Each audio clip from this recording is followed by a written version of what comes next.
Hey, it's Kirk. Welcome to Dumbbell Back Day, week 2. So I'm starting off with some pullovers. I wanted to show you there how to get the weight up and into the correct position by kicking it up off of your thigh. I start off with a really light set since we haven't done any exercises yet today. This is probably about 50% of what you could do for 7 reps.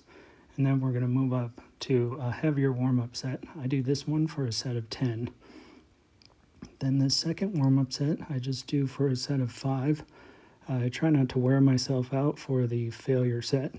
And I feel like 5 is kind of in the sweet spot where it's enough that you get your body used to the heavy weight without wearing yourself out. So there's a way to get it up off of you, is to put the weight on your chest, then flip it over onto your thigh, and that's how you can safely work with these heavy dumbbells.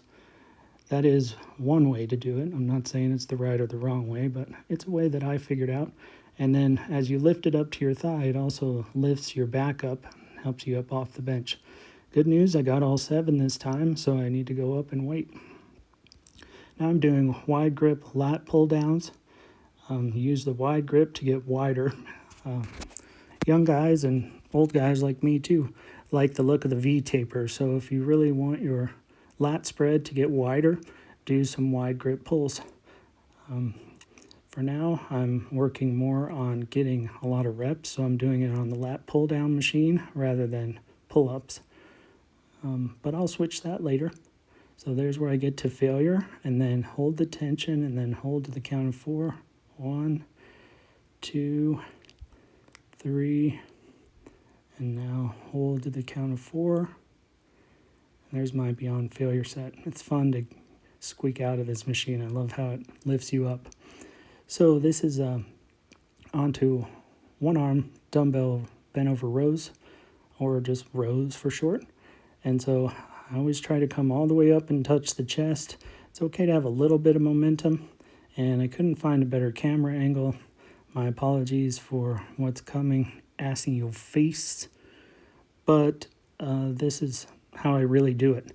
I don't take any rest. I just take a couple of breaths, and I do have the volume off, but I'm huffing and puffing at this point. And so it's good because I'm back up over 100 pounds for my dumbbell rows. So that's a good sign. Getting stronger, but ways to go. It's always a work in progress, right? Just make sure you write it down, keep track, because the gains come, but they're not huge. They're stepwise.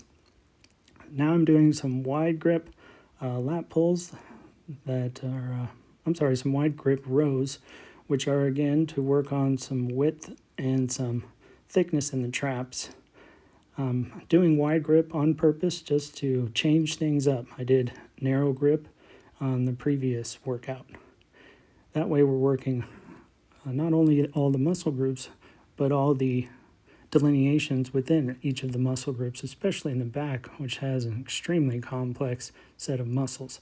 That's why it gets its own day. Here's not the best, but a pretty decent view of the form for deadlifts.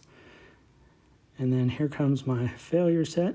I was able to get 3, which is decent, but still working up to where I was before. There's my stats, and then I go for a run, which was an incline walk. It was a really steep hill climb, so a lot of calories burned in that 38 minutes, almost 400. And then if you wanted to replicate it at home, the orange line is the important one. That's the incline. Look at how much time we spent at a 15-degree incline, and then some intervals. That was a tough workout. All right, now my favorite part, protein drink time.